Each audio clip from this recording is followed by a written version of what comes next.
The Chaitanya Manga, which means the auspicious writings of Chaitanya Mahaprabhu, are considered to be extremely important insofar as the information that one has on the early pastimes of the Supreme Personality of Godhead.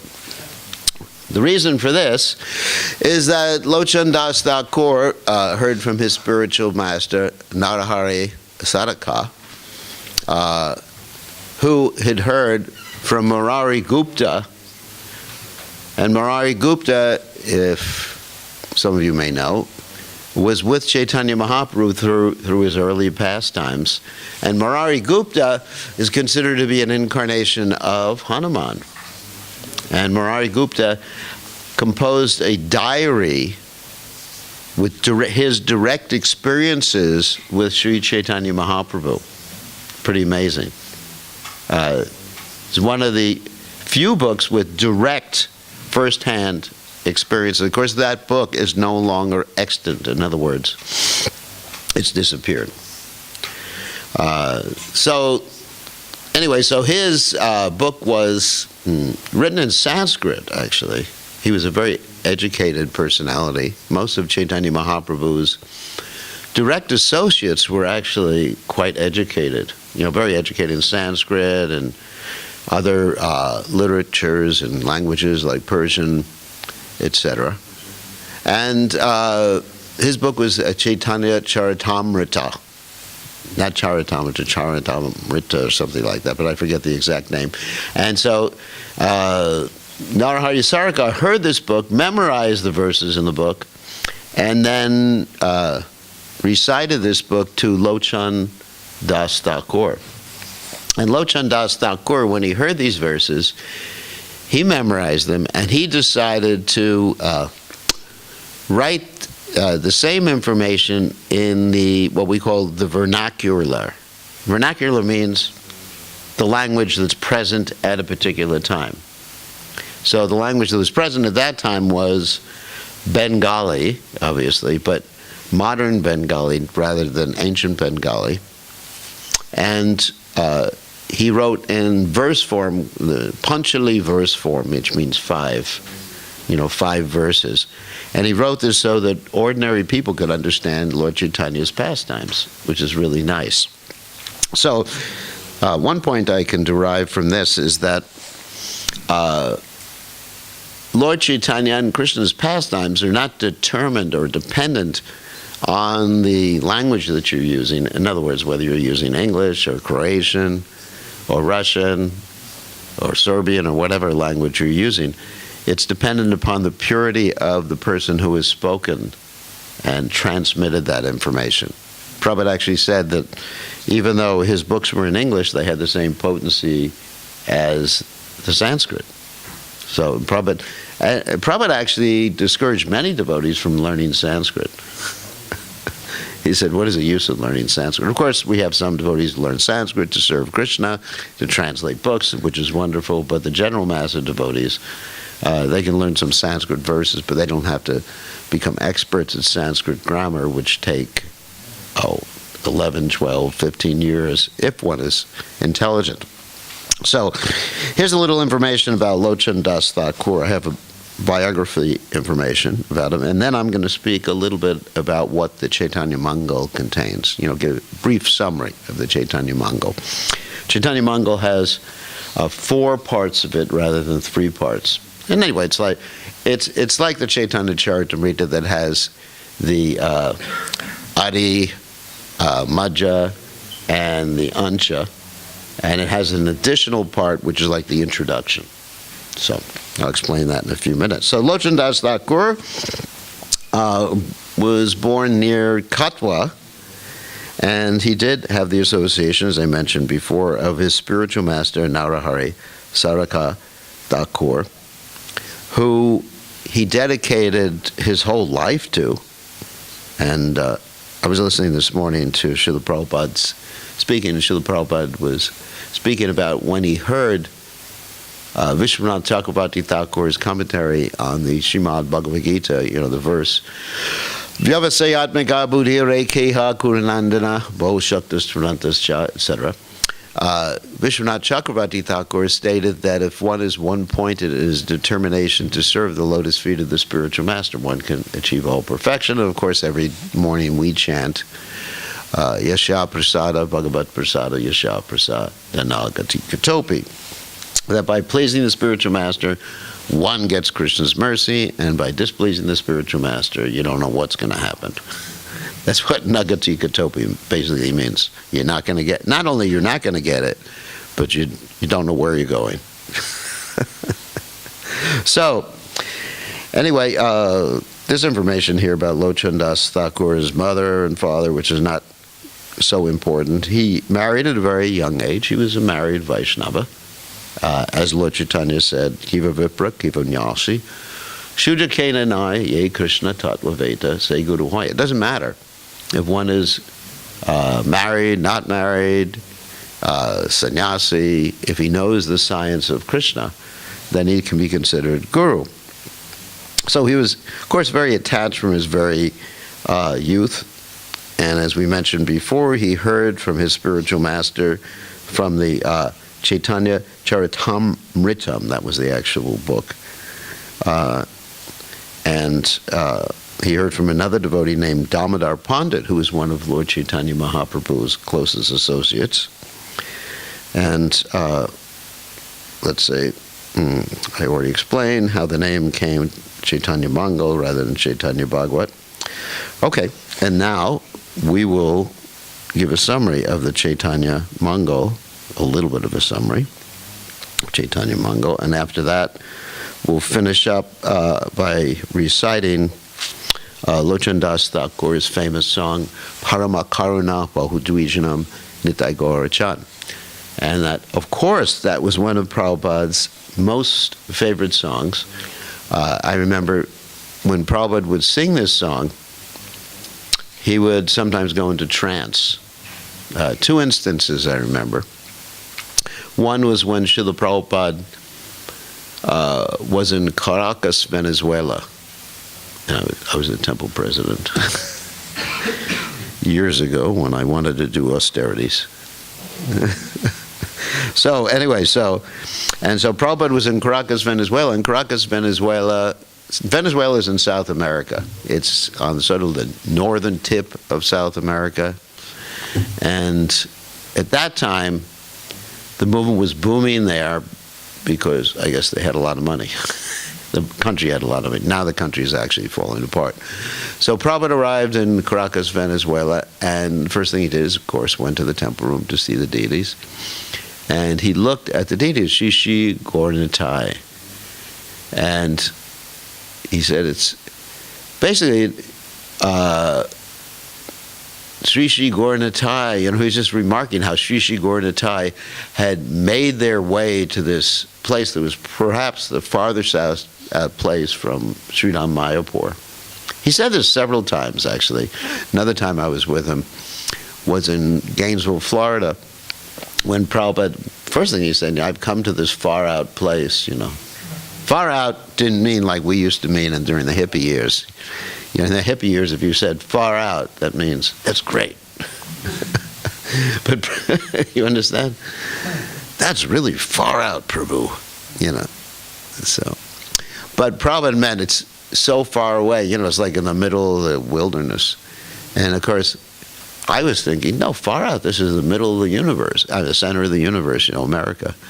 So, but Prabhupada was considering the center of the universe was Sridham Mayapur.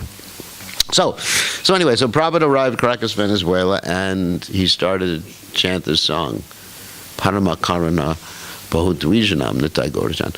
And Prabhupada just all of a sudden, it's happened twice actually in a row, Prabhupada just remained stunned, and the devotees didn't know what to do, because Prabhupada was so amazed at the mercy of Lord Chaitanya, Parama Karuna, that means the supreme compassion, Nitai Gaurachan, Lord Chaitanya, Lord Nityananda. So Prabhupada was so amazed at hearing that, or thinking about that, that he's just like, oh my God, this is so merciful. All these malechas in this far-out country of the world. I'm sort of like projecting into what Prabhupada was thinking. It's amazing. Lord Chaitanya is so merciful that Prabhupada just remained stunned. And then the devotees didn't know what to do for a few minutes, and then eventually they started chanting, Hare Krishna, Hare Krishna, and Prabhupada came out. Same thing happened in Miami, Florida, which is where Prabhupada went right after Caracas, Venezuela. And the devotees asked the Prabhupada, what should we do when you go into trance?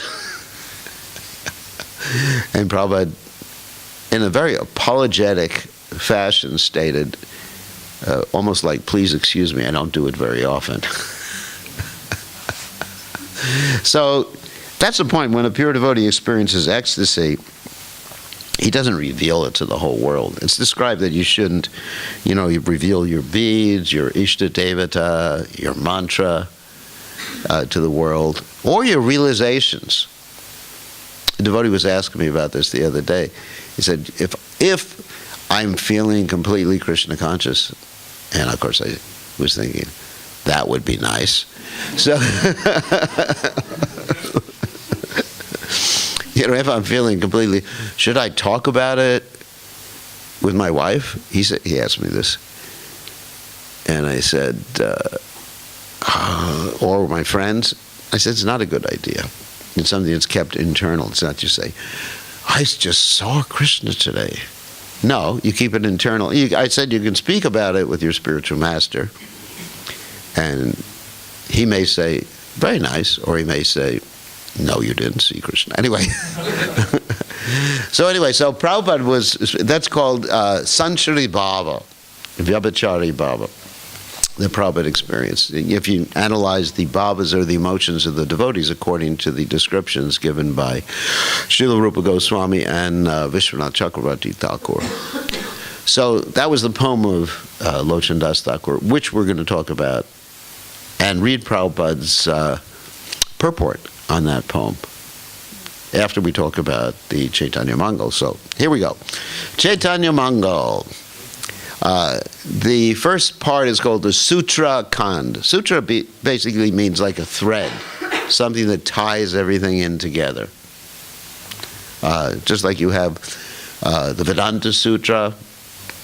And of course, in the Vedic context, when you say sutra, it means not only something that ties everything together, but something that's spoken very concisely, in very few words. In English, we have this saying, brevity is the soul of wit. I'll translate that. Wit means intelligence. Brevity means shortness. If you can say something, and Krishnadas Kaviraj says a similar thing in the Chaitanya Charitamrita, that one could be able to say essential truths, if I remember the quote properly, essential truths spoken concisely. That's his quote. That means spoken in very short words. Too often people are very wordy. They just like that and said, please summarize this for me. And most books are. Most books are very wordy, and when I went to the university, we read summaries of books instead of reading the books, and I still did well. So, anyway, so sutra, that's what sutra means. So it starts in the beginning with the Sutra Kant, and the introduction, you have description of his spiritual master, description of the great devotees of Lord Chaitanya Mahaprabhu, and particularly of Murari Gupta's Chaitanya Charitamrita, which I discussed before, which was his diary on the pastimes of Lord Chaitanya Mahaprabhu. Now, in the second chapter, you find Narada Muni. I'm going to go through very quickly, or else we'd be here forever. Narada Muni is feeling great compassion for all of us, because he sees that it's Kali Yuga. And in Kali Yuga, there's a problem. Manda Samanda, Mantayo, Manda Bhagyo Padrata. Everyone's unfortunate, short-lived, and it's the age of quarrel, the age of iron. And the predictions of Kali Yuga are mentioned in the Srimad Bhagavatam. You can go through a whole list. People will be living underground, eating each other. A religion is just a change of dress. If you dress, if I dress like this, people think I'm a good devotee, even though I'm a rascal. So, Religion's just a change of dress. If you have, let's say, money, you're considered high class. Beauty is considered a good hairdo, which I don't have. So, so anyway, all these symptoms are there. Oh, if you can speak a lot of words, word jugglery, you're considered intelligent. So there's all these wonderful symptoms that we're being subjected to right now. Of course, the politicians will tax you and tax you. People will head to the woods. Politicians will tell lies. Aren't we experiencing that in many places right now? So anyway, so Narada Muni was very disturbed by this. So because he was disturbed, he went to Dwarka and to see Krishna. Now we're talking about Dwarka in the spiritual world. We're not talking about Dwarka in this material world, because Krishna had already left the planet.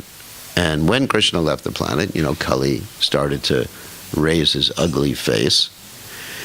And then when Krishna went to Dwarka, Narada went to Dwarka to see Krishna, he went into the palace where Rukmini was. And right before he got there, Rukmini was crying. She was crying because she knew Krishna was going to come down to the earth planet and leave her. And because she understood something about the Gora incarnation. And Krishna revealed to Narada Muni about his Gora incarnation, actually showed him his Gora incarnation at that particular time, and Narada Muni was in ecstasy. So, and then there's another story in the beginning of the Chaitanya Mongol about how Narada Muni one time went to Naimisharanya, and there he saw Uddhava and the sages, and he revealed the pastime he had before when he was serving Lakshmi. He was serving Lakshmi Devi because he wanted to get some Mahaprasadam. At that time, I guess Mahaprasadam was pretty much confined to very few people. Now, of course, Mahaprasadam is distributed to everybody. So he was serving Lakshmi Devi to get some Mahaprasadam, and something like he served for about 12 years. And after he served for 12 years, Lakshmi Devi said, do you want a blessing or a benediction? Most of us, or at least in India, we worship Lakshmi Devi for money. But that's not real wealth. So he said to Lakshmi Devi, I want some Mahaprasadam. And Lakshmi Devi said to Narada Muni, I promised Lord Vishnu I wouldn't give any Mahaprasadam, his remnants, to anybody. Actually, generally the injunction is the sannyasis shouldn't leave remnants, but I guess in ISKCON we're a little bit different. So, because someone eats your remnants, you get their karma, whatever it is. So, Lakshmi Devi hesitated, and then she went to Lord Vishnu, and asked Lord Vishnu in a very shy voice, because Lakshmi Devi's relationship with Vishnu is one of submission. And that's the relationship the devotees have with the Lord in the Vaikuntha planets. In Goloka Vrindavan, you wouldn't find Radharani being like that with Krishna. She would just say, give me the Mahaprasadam and distribute it to my devotee. That's why we worship Radharani. Because if we worship Radharani and we cry out for her mercy, then even if Krishna doesn't want to give us mercy, he has to. Because Krishna is controlled. That's why Radharani is called Madan Mohan Mohini. So Lord Vishnu said to Lakshmi at that point, okay, give him some Mahaprasadam when I'm not looking. So it'll seem like I'm not giving permission, and I'm actually giving permission, whatever. And so she sneaks some Mahaprasadam to Narada Muni. Narada Muni gets the Mahaprasadam. He becomes in ecstasy. Sometimes when Narada Muni is in ecstasy, his Brahman thread breaks because his body stretches. Nectar Devotion describes this. And then Lord Shiva, his brother, sees him dancing like that. And Narada Muni's eaten everything, hasn't left anything over for anyone else. I used to do that with Prabhupada. I used to eat everything on Prabhupada's, after Prabhupada ate, of course, and I wouldn't leave it over for anyone else. There's actually an interesting story between two devotees. One time Prabhupada offered a Maha Sweet Ball to a devotee. He said, here's a Maha Sweet Ball. And the devotee was so thankful to Prabhupada, he offered his obeisances, thank you Prabhupada, Namo Om Vishnupadaya, holding the sweet ball up like that as he was offering obeisances. And another devotee took advantage and grabbed it from his hand and put it in his mouth. And Prabhupada appreciated that. Prabhupada didn't say, hey, you stole his Mahaprasadam. Prabhupada said, oh, he's making great spiritual advancement. That was Prabhupada's. So, also the statement is, one can steal Mahaprasadam. That's permitted. In the early days of the movement, we used to break into the Mahaprasadam refrigerator. They had a lock on it. So we always figured a way to break the lock. One night, I don't know if I should tell stories about it. The early days of the movement. So one night, at midnight, I broke into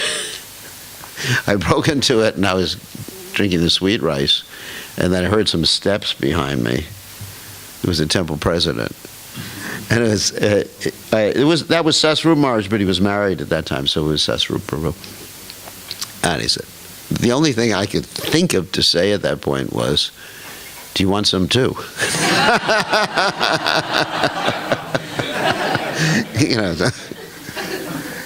That's what do you say? I'm not stealing. And so he took it. Anyway, he took it. Those are the early days. So Narada Muni was dancing with his Mahaprasad because he had taken Jai Shishim Panchatatva, because he had taken Mahaprasadam, and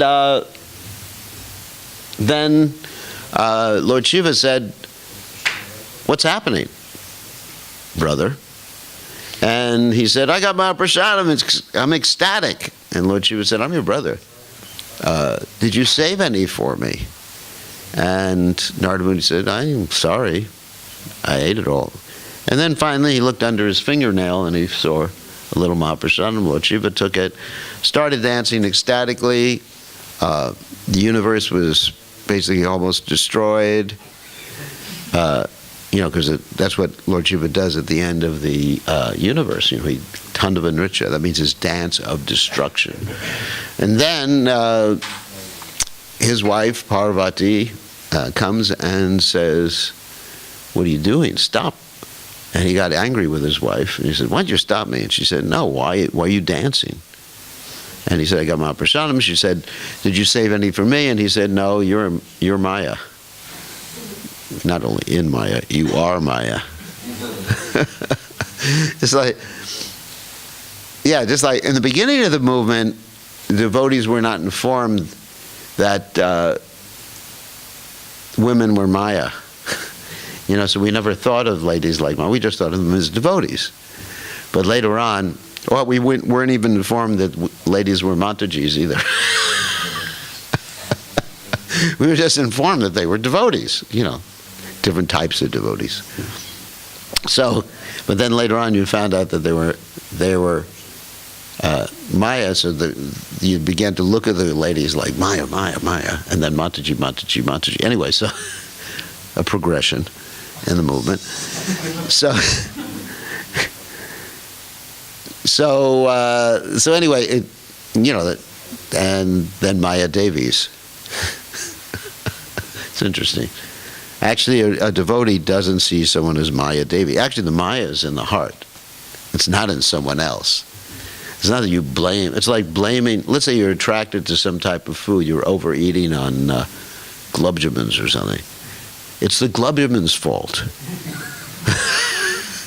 It's those stupid glubjamins, those Mayamans or whatever you want to call them. It's not. It's your fault. You're the one. Maya's here. It's not there. So So anyway, when she was told that, she got so angry, she began to perform austerities and said, I'll make sure that the Lord appears and gives me Mahaprasadam. Krishna appeared, gave her Mahaprasadam, and she said, I want Mahaprasadam distributed to all the living entities in this earth. And because of that, Lord Jagannath distributes Mahaprasadam, and we were able to distribute Mahaprasadam because of Durga's blessings at that particular time. So that's the first part. We're still in the Sutra Kanda, the first section. And then you have Narada Muni going to Lord Brahma and telling him, that Lord Chaitanya, this is such an interesting thing. For me, it's very interesting. The Lord Chaitanya, Krishna is going to appear as Gauranga, golden. He asked Lord Brahma, what scriptural reference do we have for this? And then Lord Chaitanya, Lord Brahma goes to the Srimad Bhagavatam, and he picks out the different verses that indicate Lord Chaitanya. Krishna Varnam Trisa Krishnam Sango Pangasra Parshadam Yagyai Hi Sankirtana Prayar Yajanti Hi Sumedasap. That in the age of Kali, Krishna doesn't appear in the same color, but he appears tweets all Krishnam, not in blackish. He appears to Varnayati, in other words, Varnayati. He appears to chant the holy names, and he appears with all of his associates. Krishna Varnam Trisa Krishna Sango Pangastra Astra, like Astra means weapon or may mean associates. Yagyahi Sankirtana Prayar Yajanti Hi Sumedasap. That this yagya, or sacrifice in Kali Yuga, is Sankirtan. Sankirtan, actually, I have to pronounce it properly. Yajanti Hi Sumedasa, those who have good brains. Sumeda means good brain. Instead of Durameda, means bad brain. Like sometimes probably would call someone with a bad brain Gobar brain. That means they have cow manure for a brain. Gobar brain. So those who have good brains, they join the Sankirtan movement. So Lord Brahma actually gave that reference, and then Lord Brahma told Narada Muni to go around and tell all the other demigods time to appear on the earth planet to assist the Supreme Personality of Godhead, who has come to Paritranaya Sadhanam Vinashaya Chaduskritam, come to establish religious principles, protect the devotees, and annihilate the miscreant mentality in the hearts of everyone. So that's the Sutra Kand. And it's such a nice book. I recommend this book to everybody. Is it translated into Croatian? No. Yes? No? Yes, it is. Okay, so it's translated in Croatian. So I recommend this book. And so then you have the Adi Kand. Adi means the beginning. So the beginning of Chaitanya's pastimes. And then you have elaborate descriptions of the birth of Lord Chaitanya. Actually, even before the birth of Lord Chaitanya Mahaprabhu, you have Advaitacharya coming to the house of Sachimata and Jagannath Mishra, and Advaitacharya circumambulating Sachimata, offering obeisances to Sachimata, and taking sandalwood pulp and rubbing it on her womb. That's amazing. Some older gentleman comes to a pregnant lady's house and offers obeisances and rubs sandalwood. That's interesting. And she doesn't understand what's happening. But this is, of course, prediction of Chaitanya Mahaprabhu's advent. Then there's Chaitanya Mahaprabhu's advent after that. And many stories of Chaitanya Mahaprabhu's childhood pastimes. And one interesting story he tells there is Lord Chaitanya and the puppies. Some of you may have heard this story before. The Lord Chaitanya Mahaprabhu saw puppies means baby dogs, in case you didn't know. And Lord Chaitanya sees these baby dogs and he adopts them. And his mother gets real upset because Brahmins don't keep dogs in the house. And he's arguing with his mother, oh, the puppy is so cute. And then his mother says, all right, I'll take care of the puppy.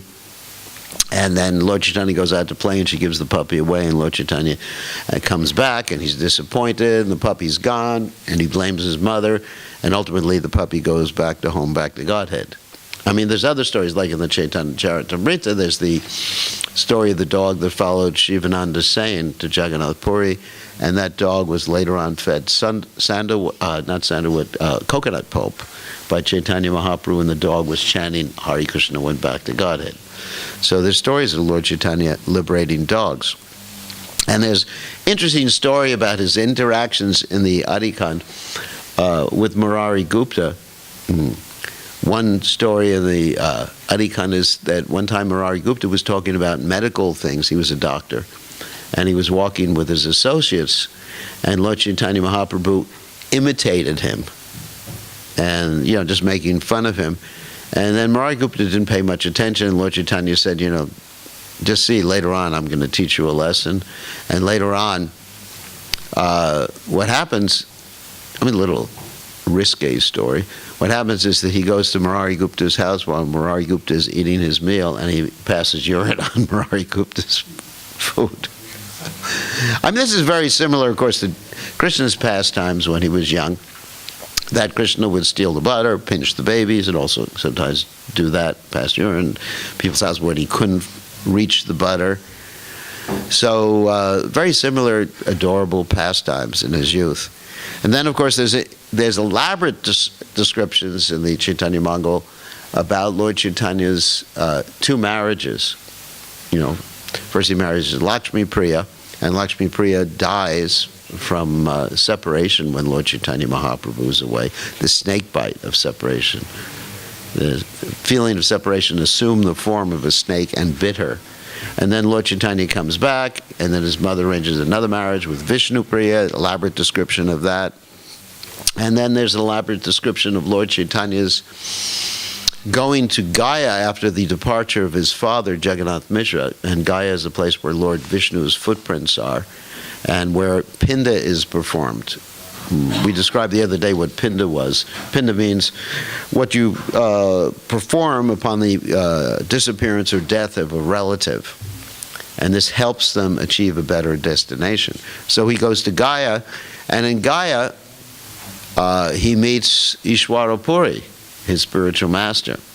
And then he takes initiation from Ishwarapuri, because before he took initiation from Ishwarapuri, he didn't manifest openly who he was, that he was Krishna in the mood of Srimati Radharani. So he manifested before that he was a scholar who was approaching and challenging the devotees, rather than someone who was a devotee. So then he comes back, and he exhibits these amazing pastimes of being a devotee of the Lord, holding his 24-hour kirtans or 48-hour kirtans in Srivas Thakur's house. And so many pastimes are described. Many of these same pastimes are described in the Chaitanya Charitamrita and also the Chaitanya Bhagavat. So I'm not going to elaborate on those pastimes. And then, particularly, he describes, which you don't find in other places, the interactions that he has with his wife and mother before taking sannyas, because they know he is going to take sannyas. So they talk to him about it, he talks to them and assures them, and then in the middle of the night, he leaves and goes across to Katwa, across the river to Katwa, and takes sannyas from Keshava Bharati. And then he makes his way to Jagannath Puri. So that, of course, that's in the Madhya Kanda. Now we're at the Madhya Kanda. And then finally, in the Sesha Kand, he's in, that's the final Kand, the end Kand. He's in Jagannath Puri and goes to South India and is with his devotees, and it's described each of these devotees, who they are in Krishna Lila. Not all the devotees, but the primary devotees, who they are in Krishna Lila. So that's the essence of the Chaitanya Mongol by Locan Das Thakur. And now we'd like to read this beautiful song that Srila Prabhupada loves. I'm not going to sing it, but we're going to read the song, and then I'll read Prabhupada's translation, which is integrated with his commentary on the song. So it goes, Paramakarana Bhodvijana Nitai Gorchan, which basically, anyway, Prabhupada will translate. I could translate it, but I'll let him do it. Shaba Avatar Sharat Siramani Kevalananda Kand. I'll translate that. Kevala means one. Ananda means bliss. Actually, the word Nanda means bliss, but Ananda is sort of like the superlative in Sanskrit. You understand? Like it's bliss, more bliss, and the most bliss. So when you say Ananda, think about that. It means the most bliss, not just bliss. So Kevala means this path of Lord Chaitanya Mahaprabhu is, Kanda means path, is only blissful. So, Bhaja Bhaja Bhai Chaitanya Nitai, worship Lord Chaitanya. Sudrida Vishvashakori, should have faith in them. Vishayacharya Se Rasa Majia Mukha Bolo Hari Hari. In this way you'll get rid of the Vishaya and taste the nectar of the holy name just with your mouth, Mukha, like Guru Mukha Padma. Okay. Mukha Bolo. Mukha Bolo means to speak. That's a simple word. Bolo. Mukha Bolo Hari Hari. Chant Hari Hari. Teko Oro Bai Tribhuvanenai. My dear brothers, and there's three worlds. Emona Doyola Data. You're not going to find someone merciful. Pashu Paki Jure Pashane Vidore. That they're able to get the animals to chant. Like Lord Chaitanya when he went through the Jadakanda forest. Emona Shunayar Gunagata. Samsara Majia Rahia Pariya. Say Paramahila Asha. Apana Koroma Bunjane Shamana Kohe Lochana Daso. So here's the Prabhupada's translation and commentary. This is a song by Locan Das Thakur. Locan declares that the two lords, Nitai, Gaurachandra, Lord Nitai, and Lord Chaitanya, are very merciful. They are the essence of all incarnations. The specific significance of these incarnations is that prosecuting their way of self-realization is simply joyful, for they introduce chanting and dancing. There are many incarnations like Lord Ram and even Krishna who taught Bhagavad Gita, which requires knowledge and understanding. But Lord Chaitanya introduced a process which is simply joyful, simply chant and dance. Therefore, Locan Das requests everyone, my dear brother, I request that you just worship Lord Chaitanya and Lord Nityananda with firm conviction and faith. Don't think that this chanting and dancing will not lead to the desired goal. It will.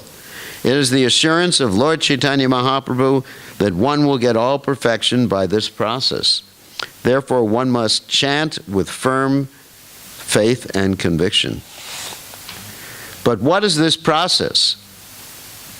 If one wants to be Krishna conscious, here's the condition, by this process, one has to give up his engagement in sense gratification. That is the only restriction. Only. That's a pretty big one. If one gives up sense gratification, it is sure that he will reach the desired goal. One simply has to chant Hari Hari without any motive of sense gratification. These are Prabhupada's words. Locan Das says, my dear brother, you just try and examine this. Within the three worlds, there was no one like Lord Chaitanya or Lord Nityananda, because their merciful qualities are so great that they make even birds and beasts cry, what to speak of human beings.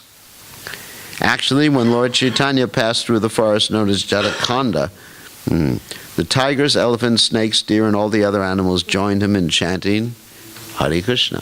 In fact, they were also kissing each other too. And Lord Chaitanya's servant, Balabhadra, was shocked by seeing this. Even the animals can join, what to speak of human beings. Of course, it is not possible for ordinary men to induce animals to chant. But if Chaitanya Mahaprabhu could inspire animals to chant, at least we can encourage human beings to adopt this path of Hare Krishna chanting. It is so nice that even the most stone-hearted man will be melted. It is so nice that even stone will melt. But Locan Das regrets that he is entrapped by sense gratification. He addresses himself. My dear mind, you are entrapped in this sense gratification process and you have no attraction for chanting Hare Krishna. Since you have no attraction for the lotus feet of Lord Chaitanya and Lord Nityananda, what can I say? I can simply think of my misfortune. Yamaraj, the superintendent of death, is punishing me by not allowing me to be attracted by this movement. And it's ascribed by Srila Prabhupada, ascribed here. Locan Das Thakur, born in the Shakabdi year. That is not the year that we're accustomed to. So he was born in like 1600 and something, and disappeared. He lived for 95 years in this world, serving Chaitanya Mahaprabhu. So, I guess, any questions or comments? Yes, Ishwarpuri. I have a question regarding the Mahaprasadam. Is this Mahaprasadam, its power to purify us, purify people, dependent or not on our consciousness? Meaning, so we very often will even steal Mahaprasadam when it's gulab jamun, rasagula or something like this. But if it is water or something, yeah, we won't take it. We will not even take it. So does this purifying effect of Mahaprasadam depends on our consciousness or not? Well, it still purifies, but you get more purification if you actually appreciate that it's Mahaprasadam and not just try to get into the ordinary taste. Not ordinary taste, but just try to enjoy your senses. Like Prabhupada even said one time, many stalwarts have fallen down in the name of Mahaprasadam. In other words, trying to enjoy their senses and using Mahaprasadam to try to enjoy their senses. So, Prabhupada, it's a good point. That I actually spoke about this yesterday in class, because you weren't here. That usually, if we offer someone a piece of broccoli or something from Krishna's plate, they'll say, no, I wanted Mahaprasadam. So in this way, they're committing an offense. They're considering Mahaprasadam to be ordinary food when they discriminate between one and another. Actually, when I took the remnants from Prabhupada, I also ate the grape stems and the orange rinds, the peels from the oranges. And that was just as nice. So, yes, good point. Good point. Actually, whether something is Mahaprasadam or not also depends upon who cooked it and who offered it. There's other factors too. Because Krishna doesn't have to accept something if we don't offer with love and devotion. Patram pusham palam toyam yome bhakta priyachati. Krishna can reject it. We had experience. For a long time I was doing pujari work, and I could see when something was offered without the right consciousness, sometimes the deities would throw the plate on the floor. You'd go into the altar, to do the arti, take the plate off, and it was on the floor. And then, the building was made of concrete. It wasn't shaking, and it wasn't in Mexico during the earthquake or something like that. There's no reason it should be on the floor. And there was another time, this was San Diego. I wasn't there for this, thank God. The devotees woke up in the morning and found there was deities Jagannath, Baladev, Subhadra. All that was left of Subhadra was like a burnt mark on the altar. And they asked Prabhupada, and Prabhupada said there were offenses made, so Subhadra left. And so the deities can actually leave if there's offenses. And they said, that story, which I've told, some of you may have heard me tell the story, but I've told it many times, that one time I was with Prabhupada, And the devotees were complaining to Prabhupada that they had visited a temple, it might have been one of his godbrothers, that didn't treat them nicely, treated them very badly. And they said to Prabhupada they had gone to see the deity of the temple, and Prabhupada said, in a very heavy voice, he said, "There's no deity in that temple." And devotees said, "But Prabhupada, we saw the deity." And Prabhupada said, "You heard what I said. There's no deity." And so, obviously, the devotees saw the deity, and Prabhupada said, "There's no deity," and that meant the deity, it left all the, the deity, all that was left was the material elements, that Krishna actually left that situation. And then Prabhupada told the famous Bengali proverb or poem or whatever it was, that they're using the shalagram shila to crack nuts with. In other words, shalagram shila is incarnation of Lord Vishnu, and if you use it to crack nuts, it's like taking the deity and just using the deity as a nutcracker. Obviously, that's a hellish thought. So, so there's that, who offers, who cooks the food, and whether it's prasadam at all. Devotees may be eating boga for all we know. And I'm not saying here, Lord Chaitanya is very merciful, but especially when you have Radha and Krishna deities, one has to be very careful. I was also listening to a class, I think it was yesterday, Prabhupada was installing the Radha Krishna deities in Los Angeles, and Prabhupada was crying. He said, "You have to understand, you're dealing directly with Krishna. Be very careful, because you commit offenses."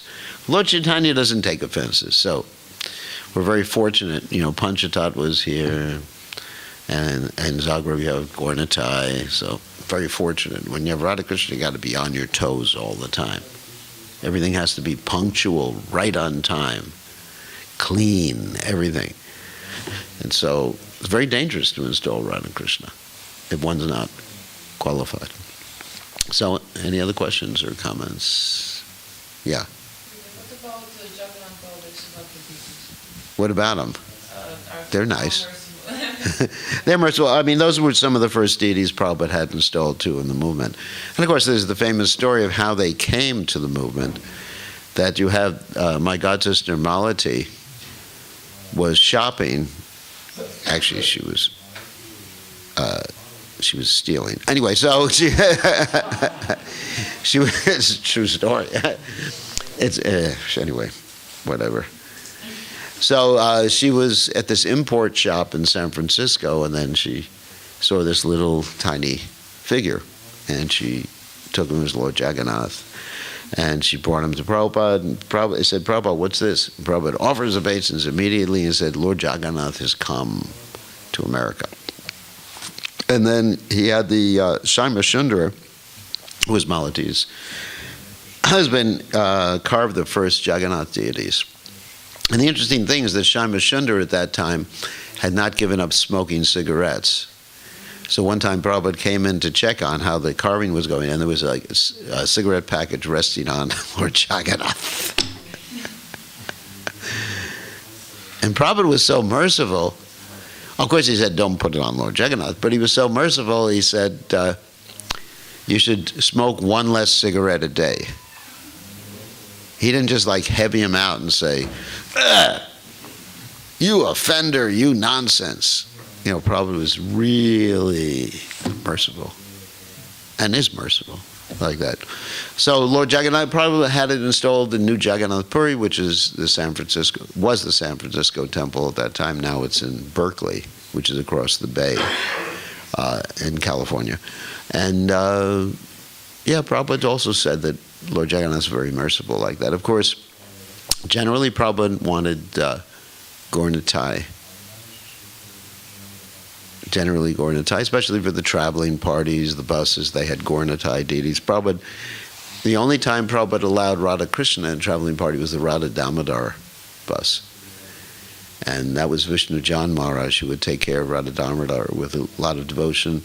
And the reason the deity was called Damodar is because when the bus was turning, there was a tendency of the deity to, the deities to fall over, so they had to tie him around the waist. Tie both the Radha and Krishna around the waist, so that they wouldn't move, and that's Damodar tied around the waist. That's how he got the name, Radha Damodar. So yes, Jagannath, Baladev, Subhadra, and we take Jagannath, Baladev, Subhadra on Harinam. When I first joined the movement, we used to take Radha and Krishna sometimes on Harinam too. In New York, we would take Radha and Krishna to Central Park, which is, the big park in the middle of New York City. And we'd have artis for Radha and Krishna in front of everyone, and distribute offer food and distribute prasadam. Artis one after the other and distribute prasadam. It was really amazing. It was a wonderful experience. The first time I saw Radha and Krishna deities, this devotee Shalabhati, who was Prabhupada's first pujari, was dressing the deities, and even though before I was initiated, she dressed the deities in front of all of us. There was no curtain or anything like that. Because this is Radha Damodar. This is a traveling party. So I wasn't on Radha Damodar, but they were visiting the temple that I was at, and which was in Gainesville, Florida, and she was dressing the deities. I saw it, and I was amazed. Really intense experience, even as a bhakta. So, other questions? Yes. Sundrananda. I have a question regarding the writings of Thakur. Okay. In Chaitanya Mangala, there is this part. I just wanted to ask you to confirm. When Narada Muni came to Dwaraka and explained situation in Kali Yuga, Krishna announced that he will appear as Lord Chaitanya and deliver whole world. And if some souls flew away from Bharatavarsha, then Senapati Bhakta. Yes. Is it the original text of Chaitanya Mangala, or in introduction devotees sometimes? It's in the Chaitanya Mangala that I've read. It's there. Okay. It's there. Now, sometimes we ask if it was the original text. Sometimes these literatures are passed down word of mouth in the beginning, because they didn't have printing presses. And also, at that time, and also they would copy the books by hand too. So sometimes things were added, but that was not added by the ISKCON devotees. That was actually in the... I mean, it's far out, because it's prediction of appearance of Srila Prabhupada, but sometimes devotees... Therefore I wanted to ask. Yeah. It's in the Chaitanya Mangala that I read. It hasn't been added by the ISKCON devotees. And it does predict Srila Prabhupada. Senapati Bhakta to go after them. Senapati means like the general, conquering general. Senapati, the big general. So that's Prabhupada. And and you find many stories of how or why great devotees appeared to carry out certain missions. Like you have Bhakti Vinod Thakur, who prays for his right-hand man, Lord Chaitanya's right-hand man, to appear. And then you have Bhakti Vinod Thakur also writing Lord Chaitanya, his life and precepts, sending it to the West. And when it got to the West, that was the same exact time that Srila Prabhupada appeared. A lot of things that are apparent coincidences that indicate Srila Prabhupada's position, and also position of Bhakti Siddhanta Saraswati Thakur, etc. So, okay? Thank you. So, Dharma, you had a question, or? I thought you had a question. Yes. Ishwari Radha. That's a nice name. Who gave you that name? Indeed. 1,000 servant of her, maybe one lifetime. Yes, I'm really grateful of this name, Gurudev. This wonderful explanation of how Sri Krishna revealed his golden avatar to Narada Muni. Mm-hmm. And Rukmini was already crying, so did Rukmini also see this golden avatar, or? Well, she knew about it beforehand. Mm. Right before, in the Chaitanya Mangala, it's described that right before Narada Muni got there, it was revealed to her. So see, when Narada Muni got there, she was already crying. So was the Narada Muni first one to see it? And she saw it at the same time. But she was crying because she'd be separated from her husband while he was on the earth planet. And you find other stories. Of course, she does appear to accompany Krishna. Krishna has, Lord Chaitanya has two wives, Lakshmi Priya and Vishnu Priya. So is that all right? Any other questions about? Yes. So how could Krishna left the spiritual world if he was crying? How does Krishna live? Well, first of all, Krishna doesn't leave the spiritual world. But sometimes, we find these descriptions that when Krishna comes down, he leaves the spiritual world, but he doesn't actually. Galoka ivni vashati akilatma bhuta. But sometimes he may disappear from his devotees' vision in the spiritual world to increase their mood of separation or vipralamba. He's always there in the spiritual world. But he says he's going down and then he disappears from their vision so that they feel separation. And then they come to join him. Just like when Krishna was going to appear over 5,000 years ago, he says to Srimati Radharani that you should come too. And she says, I don't want to go to that place and see these rascals. And he says to her, well, I'll arrange that the first person you see is me. And so when Radharani is born, or appears in this world, in a place called Raval. Anyone here been to Raval? Some of you have been to Raval.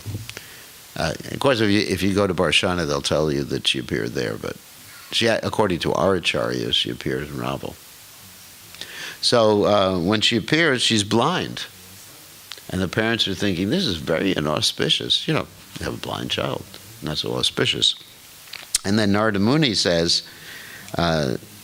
you should hold the name-giving ceremony and invite everybody, including Nanda Maharaj and Yashodamaya and everybody else, even though you think it's not auspicious. So they all come for the name-giving ceremony. And Krishna's also a little baby. So he crawls up to her, and she smells his fragrance, and she opens her eyes for the first time. So the first person she sees is Krishna. And actually after that, because she's so much in love with Krishna, that's all she sees anyway. And the Bhagavad Gita, the verse we quoted the other day, Yomam Pashati Sarvatra Sarvam Chamayu Pashati Dashaham Na Pranashami Sacha Me Na Pranashati, 630 in the Gita, states that that's really a devotee's situation, one who sees Krishna everywhere and sees everything in Krishna. Of course, Krishna is saying that in a different context. He's saying, one who sees me everywhere and sees everything in me is never lost to me, nor am I ever lost to him. 630 in the Gita. So, Radharani, the pure devotee doesn't see anything other than Krishna. Premanjana charita bhakti vilochenena santak sadaiva hridiyeshu vilokyanti yam shaima shandrama chincha unisarupam govindam adipurasham tamaham bhajami. That's a pure devotee. So yes, these are intense emotions. Pure devotees and in the spiritual world are always experiencing intense emotions. There's nothing dull in their lives. They're not thinking, I've been there, I've seen it, I've done it. Oh, another rasa dance. Why don't they play a different song tonight? Why don't they play a George Harrison song instead of Krishna playing a flute? What is some other instrument tonight? It's ever fresh, and the emotions are extremely intense for a pure devotee. When a pure devotee, like Lord Chaitanya's associate Mukunda, even sees a peacock feather, they go into extreme ecstasy. But for ourselves, we chant Hare Krishna, we don't feel anything. But a pure devotee sees a peacock feather, and that's it. It's enough to knock him unconscious. So we should lament that we're being cursed by Yamaraj, like Locan Das does in his poem here, Paramakarana, that we're not feeling this ecstasy or attraction. because we're cursed by Yamaraj, and it's not Yamaraj's fault. We're doing something, so he curses us. Not really. He doesn't curse us, but we're committing offenses against the holy name. So, any other questions? Quick questions or comments before we take prasadam? And it's a special day today. It's also Sunday, which is a special day. It's the Lord's Day, day of rest. And this evening, we're going to have a special presentation during the Sunday feast showing that life comes from life and that Darwin was wrong. So it's going to be interesting. It's a several-part presentation. We're only going to do one part. So bring your notebooks because it's a little scientific. What time is that? During the Sunday feast program, 3:30, whenever I'm supposed to get up here and do my thing. 3:45, 3:30, whatever the schedule is. 3:45. And it'll be a presentation with pictures and everything like that. Interesting pictures. So you're all invited to come to that. Okay, I think it's overtime for Mahaprasadam. All glory is to His divine grace, Srila Prabhupada ki jai. Is everyone in class? See that? All the nice Vaishnavas. Jananivas? That's good. Haven't seen you for years. It's interesting.